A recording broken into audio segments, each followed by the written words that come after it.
door and someone pop up and say, okay, how can I help you with my green card at 6 o'clock at night? So this is, I've heard a lot of students who are on sports teams, they can't do office hours during the day, or they're very impacted because they have practice at 4 and they've put all their classes jammed up. So this is another reason. So with that, I really want to get through a lot of material today. So, but I want to make sure you don't have any outstanding questions. So I'm going to do that 10 seconds of silence while you think of any questions. Danielle and then Brett. Okay, for like the 4 different like ways you can feel about that. Yeah. And like, is that like the number that you like graded on? Yeah. So I either the easy it's cut off. I'm sorry. Blackboard does weird things, but if you got it correct, then whoops, you can't see me point at my screen. If you got it correct, that means you got 3 out of 3. If you got 3 out of 3, I'm not returning your quiz because you haven't. If you didn't get 3 out of 3, then you got an email saying that you didn't get 3 out of 3. You can collect your quiz. This is just score 1 to 2 or 3 to 5. That's the score at the very bottom to ask you how hard it was. Okay. So this is to tell you, most students didn't think it was that hard, but if you're in this category, great.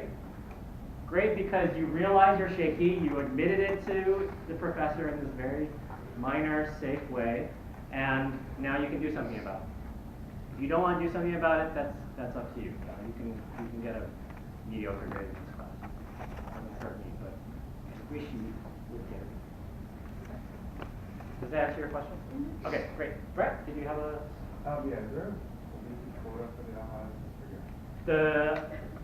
That is all on the AHA page. There is no weekly required quota, but it is extra credit. Oh, yeah. So it's written on there, and if you go to the form, it tells you what the requirements are. Anything else? Great. Okay, so let's jump straight into econ.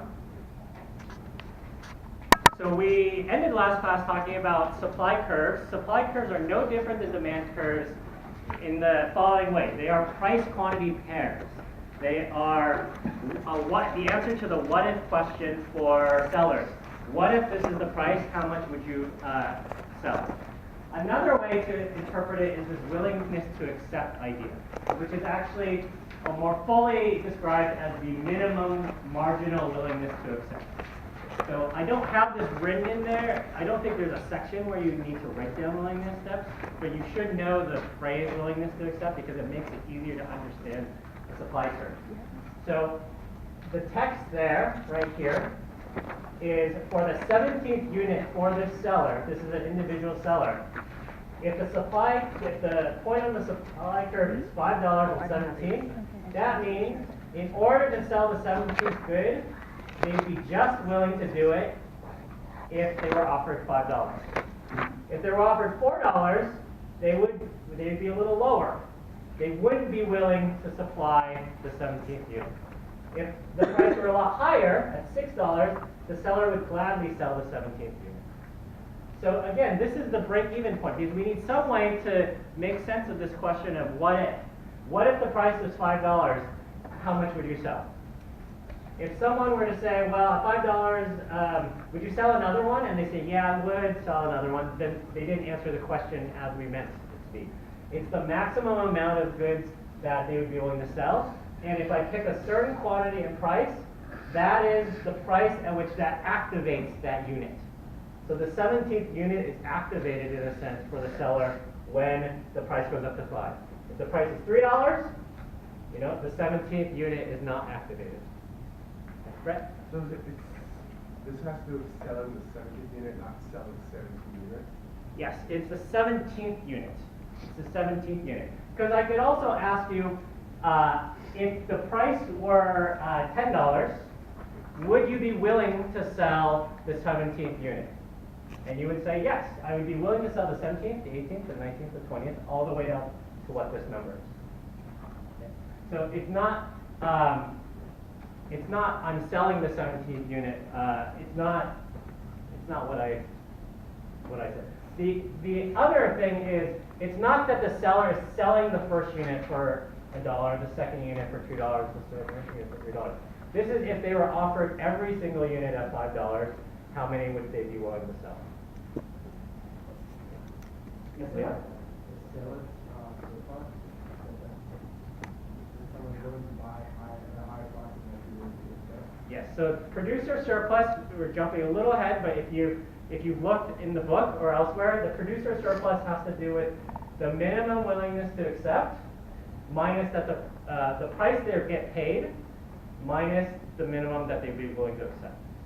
So it's the upside down lollipops for those of you who remember. But we'll get to that when we do equilibrium. Yeah, Justin? So when you were explaining that to Brett, the thing with like if you have would you be willing to sell the 17th unit for $10? Uh-huh. That thing, how, like what number unit would we not be willing to sell it for $10? Would it be anything above? Is that how it would work? Yes.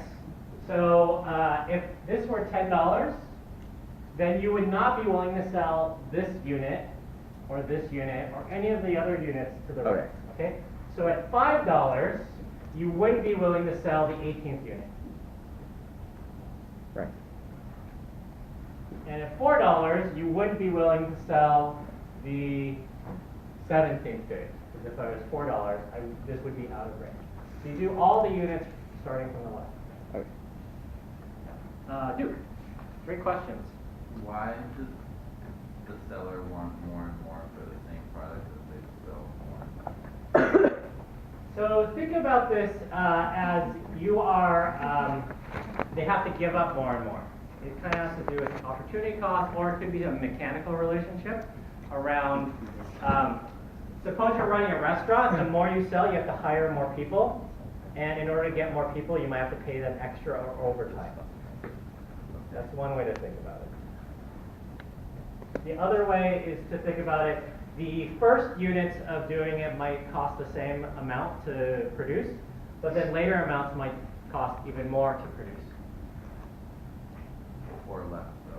They could, if they cost less, so they can cost less, but the supply curve, the quick answer to that question is we'll see that when we do production and cost about why the supply curve comes up that way. So Duke is asking actually a very insightful question. Usually, sellers want to offer, it's cheaper to make later units. So the first version of Microsoft Windows costs, I don't know, $1 billion to make, and the second copy takes $0 because they just copy it, right? So in that case, it doesn't go up in price. So for software, it wouldn't go up in price. But if I were to hire you to work for me, Duke, let's say this is mowing my lawn. You have a really big lawn, I don't like mowing it. So if I offered you to mow once, you might accept, I don't know, $40. But if I asked you to mow every single day of the week, you'd be giving up more and more inconvenient times. So you'd start saying, well, I'll do it for 50, I'll do it for 60, I'll do it for 70. For different quantities, you might have a different price you have to activate that. This is also not what the seller wants to sell it at. The seller wants to sell it at $1 million. But this is the minimum they'd be willing to accept. Any other questions? Okay. If you're not working, no, if you're working. So we had a similar idea of we have the supply curve, changes in quantity supplied versus changes or shifts in supply. And this is taking a point and moving it right to the left. You covered this in your Friday section. Does anyone have any questions of something on here that I'll let you stare at it and think of any questions if you have any. And then we'll go to a concept.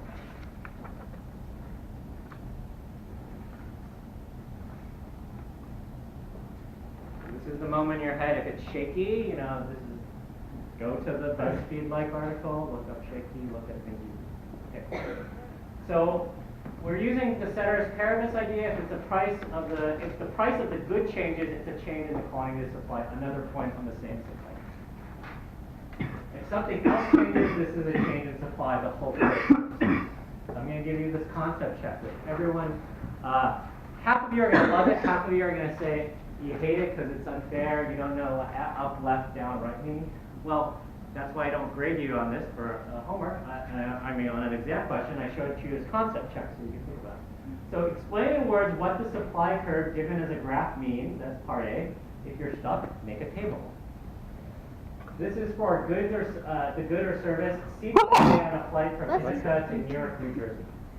So I'm just giving you and telling you this is their supply curve. So explain in words how you would think about it. And then part B, if the government puts a $50 per seat tax, what happens to supply? Which direction is the shift? Is it up? Is it left? Is it down or right? There will be some guessing in this because you're like, this is a weird shape, you don't know what it means, but try to think creatively about what it could be and be very nice about helping you to get the right answer. Okay? So concept check. Any questions about what this concept check means before I leave the room and let you talk? Okay, I'm going to leave the room and suddenly you're going to. Thank you. I think it's saying, since we're talking about The minimum amount I they think it's saying they that the airline is willing to minimum supply amount 0 seats they'd be willing to at provide a ticket price of for $150 or less. Yeah, But, yeah, you can consider up you did to- the middle part of the I'll do it. yeah, and at $250, they'd be willing to Or if they're gonna put 180 like they would tickets out of the be market, willing they better be able to get them at give a 180 Yeah. tickets. Yeah. So at zero, At $150, but past At zero, they $150, they would charge upwards of like any Right. price below No. $150, you're like, I'm not Right. putting any So if the government Yeah. puts a I'm not $50 willing per to make seat my tax, okay. returns on maybe What jet fuel happens? costs like $80, and that's more than half or whatever. I don't know. so the supply would be shifted. Wait, hang on, don't do it. The government puts Once it go down, it would shift left. I'm hearing lots of wait, great it discussion. literally puts a. I was thinking It would shift this way because like you would. No. Hey, tap it, right. I'm No, gonna, shift I'll this- pause you for 10 seconds price and then, has- or it's more than 10 seconds. Because Actually, it can be 10 seconds if we all do this together. At a price of 50, what is the quantity supplied? Everyone? 0. At the price of 149, what is the quantity supplied? 0. Okay, I'm going to skip 150. What is at the price of 151? What is the quantity supplied? 180. At the price of a million, imagine that goes up all the way. What is the quantity supplied? Okay, great. Keep talking.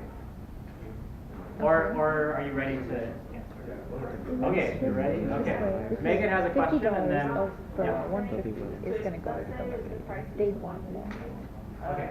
Wait, At the price of 150, it's not a single point. So this is what drives students crazy. they would Like, I need a provide number. I need to. Well, So what's the price?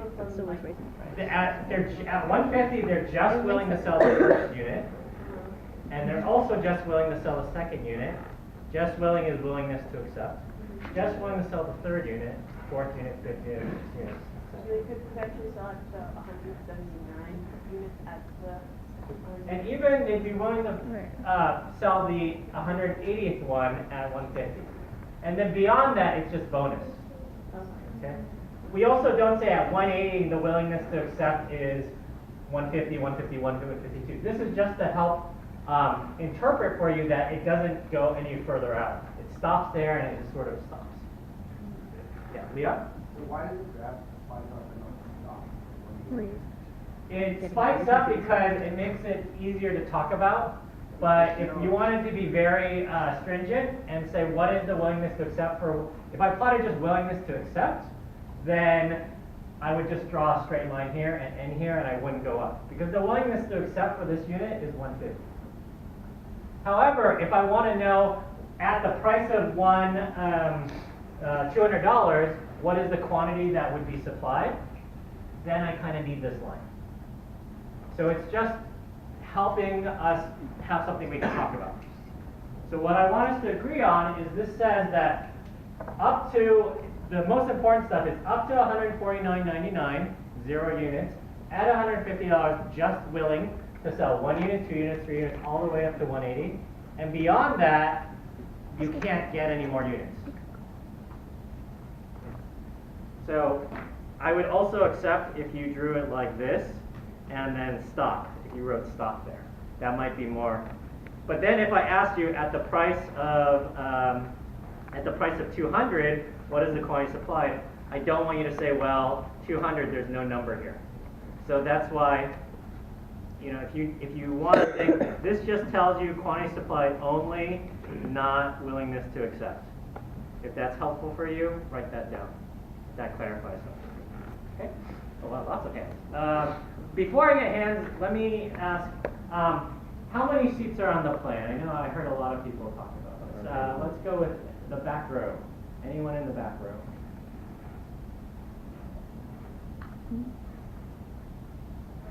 180. Okay. Who said that? Jane. Okay.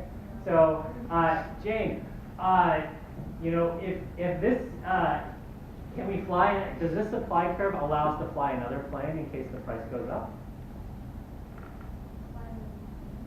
I mean, get more than 180 seats? No.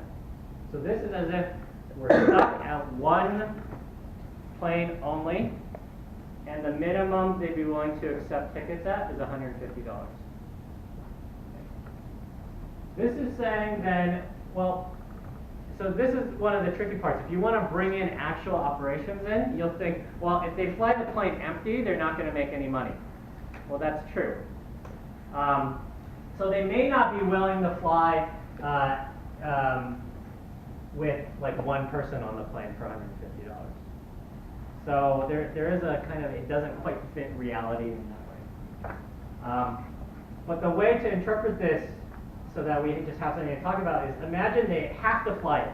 The government said you have to fly it, and somehow the cost to service each customer is $150. That means if they charge $149 and the cost to service the customer is $150, they're going to lose money. So that's one way to explain that the $150 is the minimum willing to accept. They won't accept anything lower. Okay? And I'll take some questions. Gabby, Justin, and then Danielle. I don't mean to like confuse, but so could you think of the vertical line at 180, sort of like it would almost be a form of consumer surplus, because anything that they charge above that would be excess of what they're willing to accept for it? So since there are two questions about producer surplus, I'll just add in. Suppose the price is $200, price and quantity. They'd be willing to accept $150 for each of these units. They got this, so the producer surplus is going to be the price paid minus their willingness to accept. Oh, yeah, producer surplus. So it's going to be upside down lollipops, and in this case, it's going to be the whole area. If I ask for across all 180 seats, it would be 180 wide times 150 tall, 200 and 150. Producer surplus. But I will show that to you again in a second.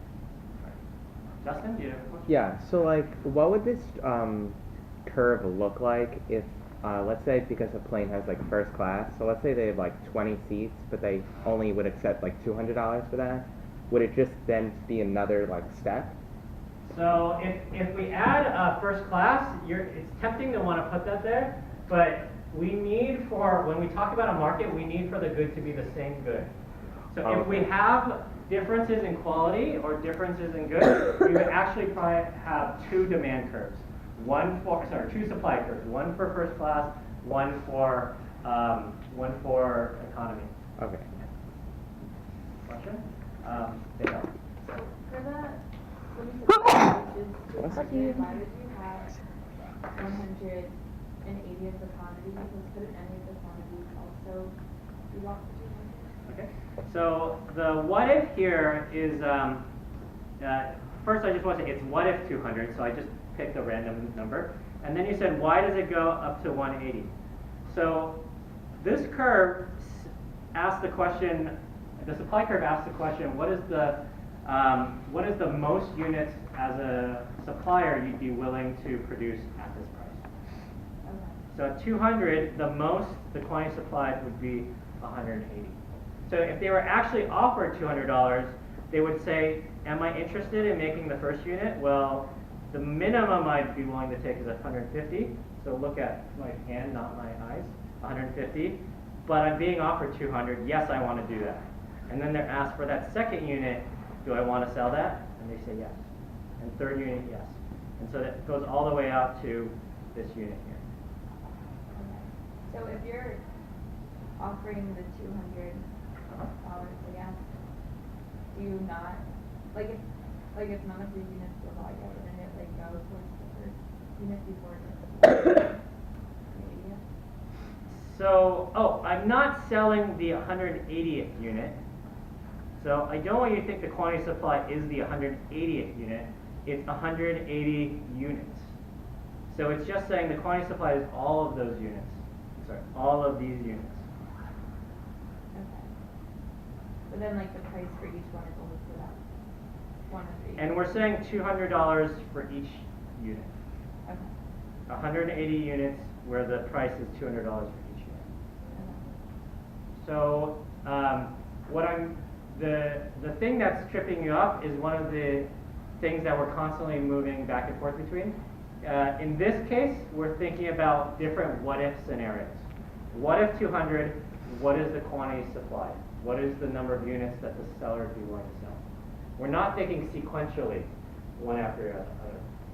I explained it with a little bit of sequential because the sequential also makes sense as if they were offered as many units as they wanted to sell at 200, they'd say, yes, I want to sell the first unit, yes, I want to sell the second unit, yes, I want to sell the third unit. And then after 180, the 181st unit, they'd say, no, I can't. Sorry, madam, we can't stick you on the plane. It's because we'll get in trouble by the government regulators. Okay, Megan? But so, all the airlines, they, sometimes have double books, Yeah. and people, so how would that work? Would that current technically go on? That is not considered here because double booking is entirely a thing about risk. You know, someone might show, someone might not show. Right. Everything here is deterministic and what if scenario. So like Deterministic means everyone- there's no probability. People just show up. Well, we actually don't have any buyers here. There's no demand curve here. We'll add the demand curve a little later. We need supply. Yeah, this is just supply. So this is just the what if side. What if sellers? If you can remember, supply is what if and sellers, that'll clear up a lot of mistakes. There's any more, you can ask a question. I want to get to part B. If the government puts a $50 per seat tax, what happens to supply? Which direction is the shift? Now, this is a harder one, so I'm going to not do the forced march. I'm going to ask for a volunteer. I guess Will? It goes up. Okay. So that they still only have 180 seats, but now they're going to be needs willingness to accept would be $200 at all seats. Okay. You said that really, did you hear that? That was pretty confident. So that means he must have a reason for thinking that. I'm going to help you. What is the willingness to accept before of the 12th unit, let's say? Is that 150? Yeah, 150 before. Now, if the airline has to pay a tax to the government, they're just willing to sell at 150. Would they be willing to sell it at 150 anymore? No. So Will said 200. Okay, so that seems about right. After they have to pay the 150, they get back to the willingness to accept of the stuff that goes into their pocket. So the new curve is that. So this is one situation where we have to use our thinking and analysis to say it's not just left or up or right or directions. We actually, in this case, want to think each point, which way does it move? And Will was absolutely correct. All these points at 180, none of them shift to the right. No extra capacity.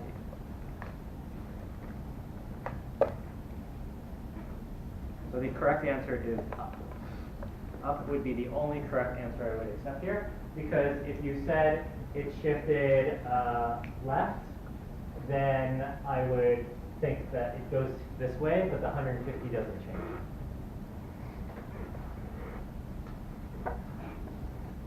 Is up unambiguous to you, or would you freak out on an exam? Up. Yes. Nicholas, right? Okay.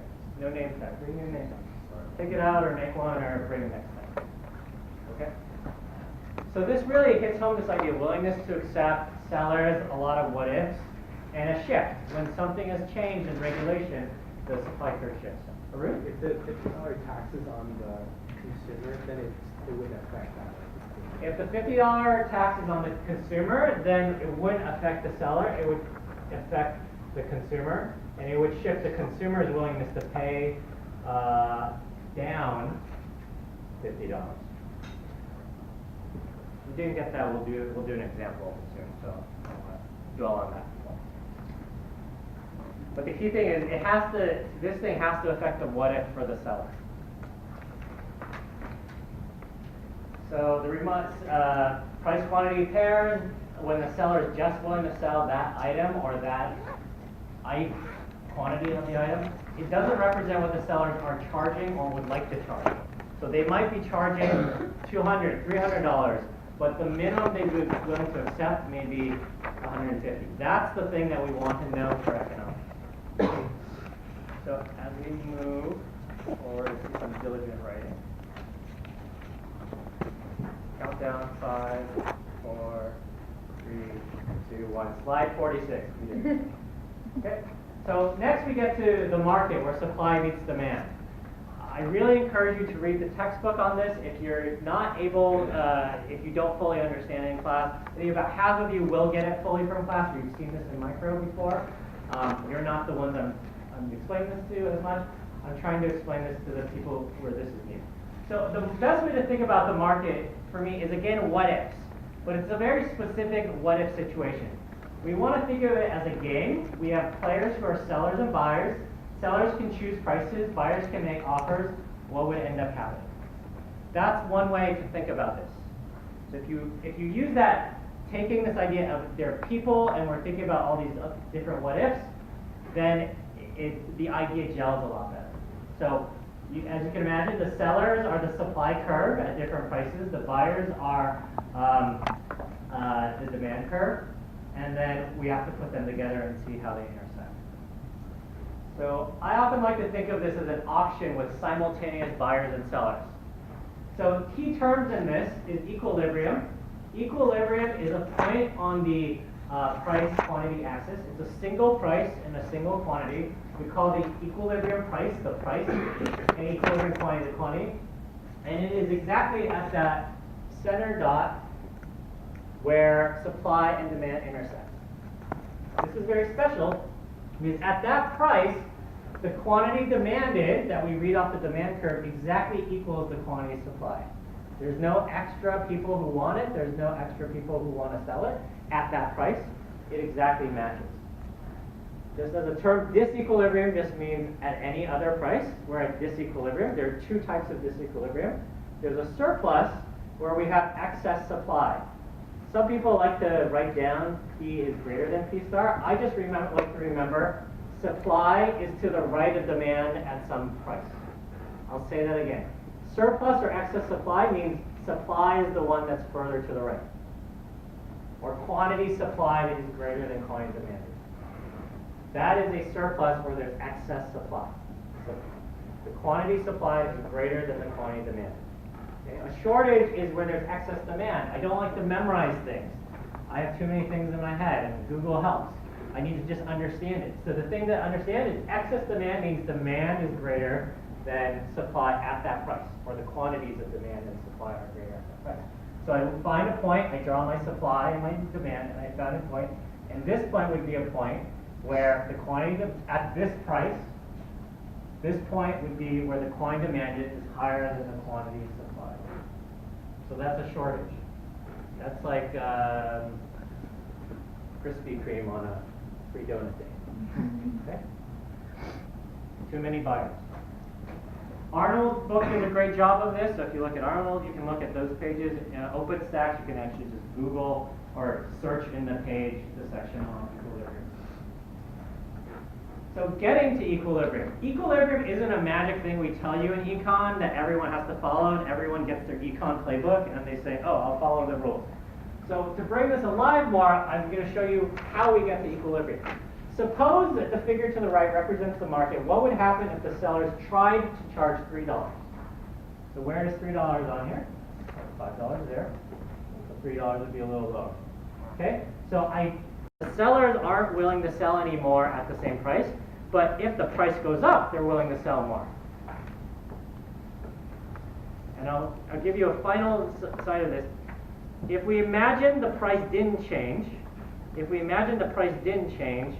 what's there going to be? Is there going to be, and I'm going to ask Gabby and Justin, if the price didn't change, is there going to be excess demand or excess supply? Just look at them.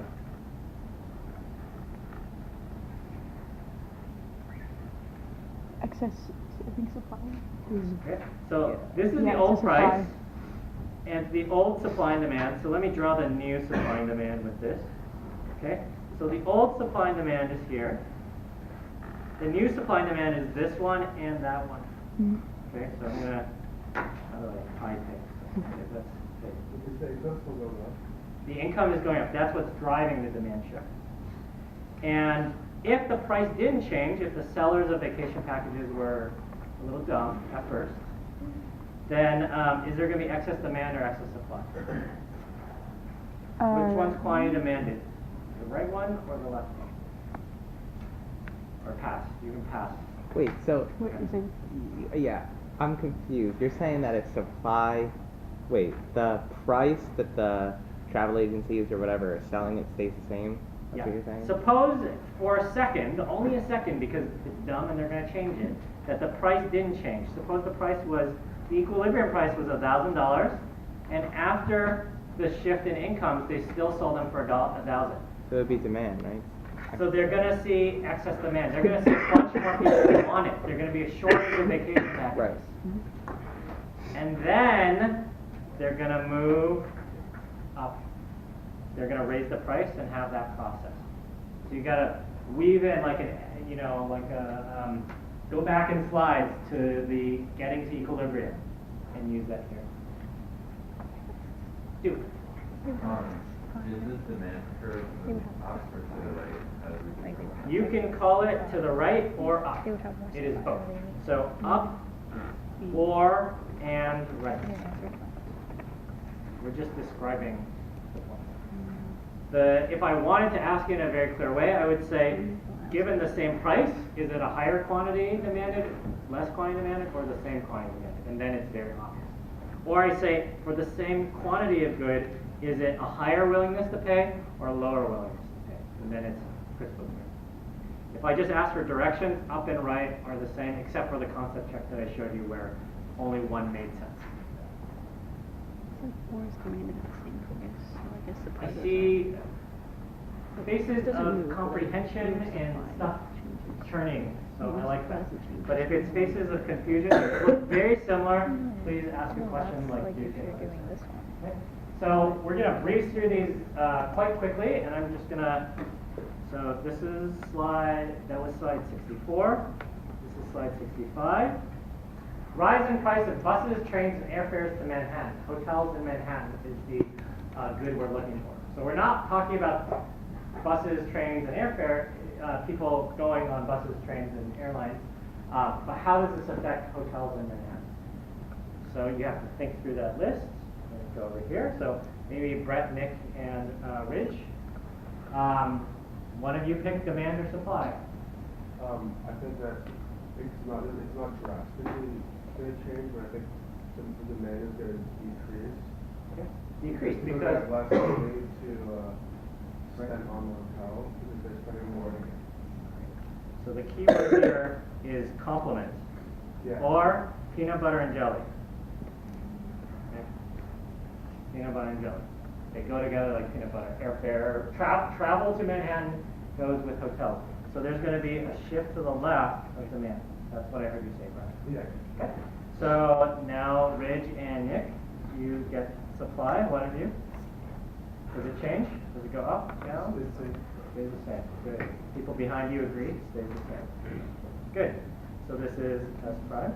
Okay. This is the old one. This is the new one. And does anyone need me to? No. The quantity goes down. The price goes up. Good. Next one. A complementary good demand shift. Next one, increase in corporate spending, business travel. Let's go for the ladies in row 2 and Megan all together. So that's slide 66. So the marketed business travel, corporate spending goes up. Is that going to change the supply or demand curve, neither or both? So just pick one at first. If you try to jump to the answer, oh, there's got to be some intuition. No, just pick a point. At the same price, or more buyers, less buyers, or same amount?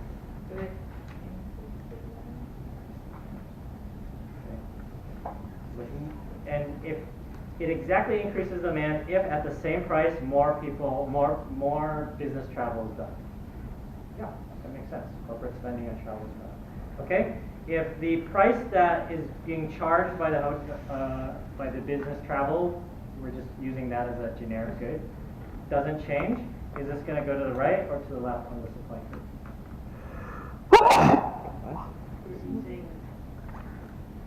Go ahead, Nick. The demand did shift, that's correct, and now we have to ask the supply shift. Okay.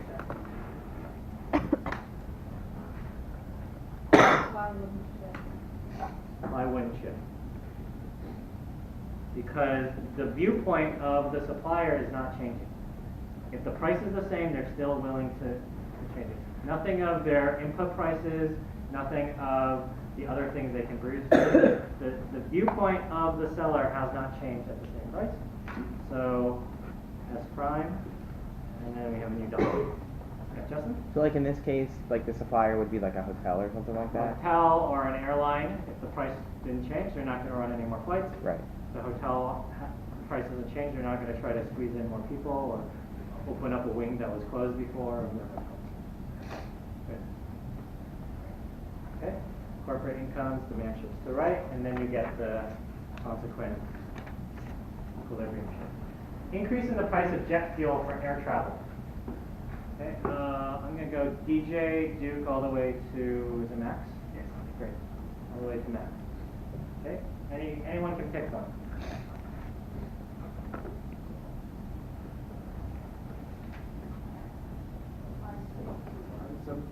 Supply stays the same. Okay? I heard 2 people say that. Okay. But why does it stay the same because It's an You want to go Good. last? Why does it stay the same? I just wrote down what you said. Okay. Supply doesn't stay the same. Good. Okay. Great job, Monica. Okay, because you were actually thinking of the story. You weren't thinking, oh, I'm just going to remember. And someone who is willing to fly the plane before at $200 now is not going to be willing to fly it at $200 if the price of jet fuel triples. You know, it might not triple their willingness to accept because there's other things, but it's definitely going to be their costs have gone up.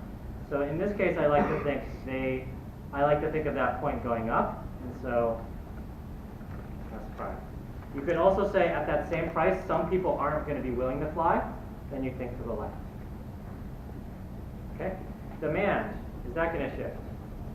Do people care about the price of jet fuel, or do they just care about the price of the plane they were traveling? Okay, so that hint tells you that demand goes up, right? Down? Stays the Stays same. the same. Stays the same. You're shaky, just write somewhere on your paper that's shaky. Go to an office hours. This is really important. Okay? And so it stays the same, and then you got a different point, and then it shifts over.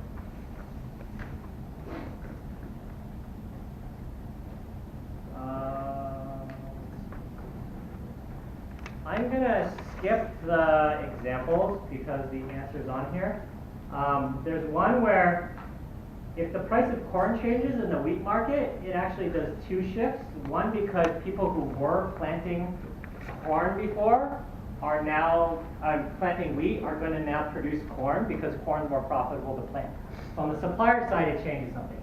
On the buyer side, don't think about, on the buyer side, think about Kellogg's cereal. You know, are they going to buy more, if corn is expensive and they can somehow shift from using corn to wheat, the buyers are also going to shift.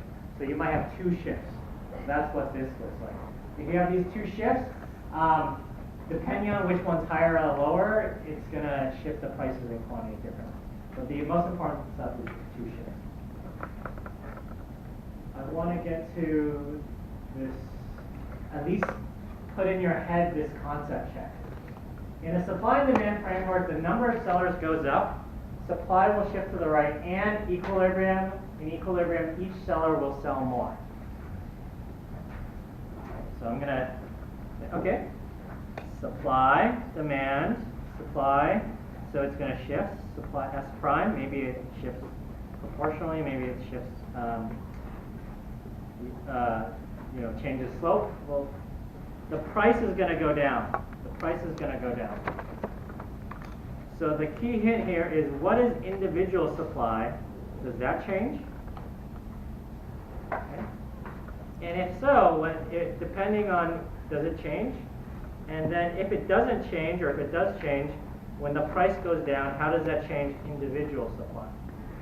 This is one of those things where it's very easy to stand at this and say, oh, each of these statements makes sense.